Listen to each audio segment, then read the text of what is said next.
Thomas, the tank engine, was ill. The workmen tried their best, but it was to no avail.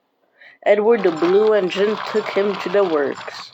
Meanwhile, Duck would take care of the Farquhar branch line with Annie and Clarabelle. Duck already knew about Percy, but he didn't meet Toby and Bertie. Terence the tractor gave him a grandiose look too. "Take care of Thomas's coaches," he advised. "He's sure to miss them while he's away." Duck listened to Terence and was very gentle with the coaches indeed. Annie and Clarabelle were impressed. "Such nice manners," they would say. "It is a pleasure to go with such a nice engine."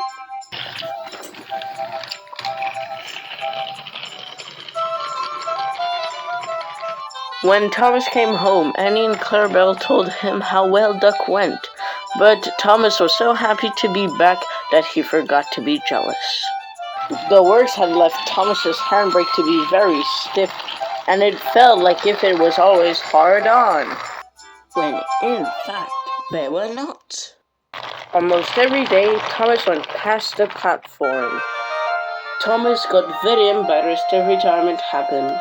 However, his driver and fireman learned to be more careful.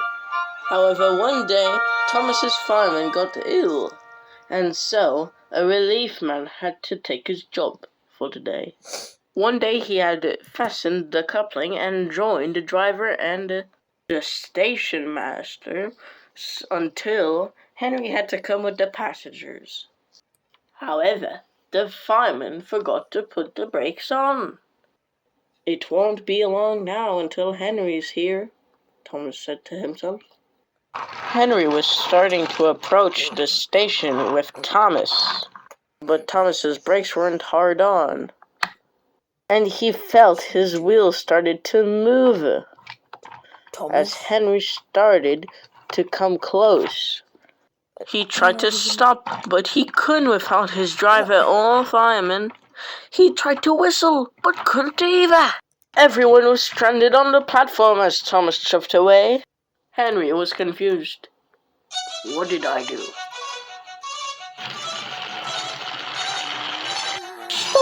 "Stop!" shrieked Annie and Clarabelle. But Thomas had too much steam in him, so he couldn't. The alarm would be sent down the line. Harold the helicopter was resting peacefully until he heard the commotion. "Stop the runaway, quickly!" Then Harold got ready for action. The inspector had made a plan, and together they searched for Thomas. Harold took off to the sky to see Thomas down the line. Thomas was exhausted from all the speed, and so were Annie and Clarabelle. They were all looking forward to a stop as soon as possible. "I need to stop. As Thomas, Annie, and Clarabelle approached the station, they saw Harold land.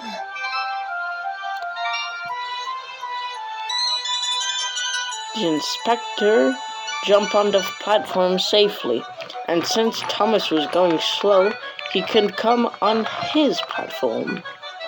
He judged the moment and scrambled into Thomas's cab to put the brakes on.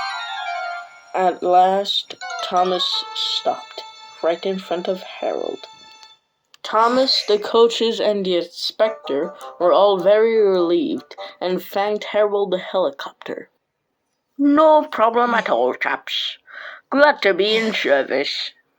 I could help any time." "Phew," panted the inspector. "We must not let this happen again, Thomas." Thomas, still panting and exhausted, full-heartedly agreed.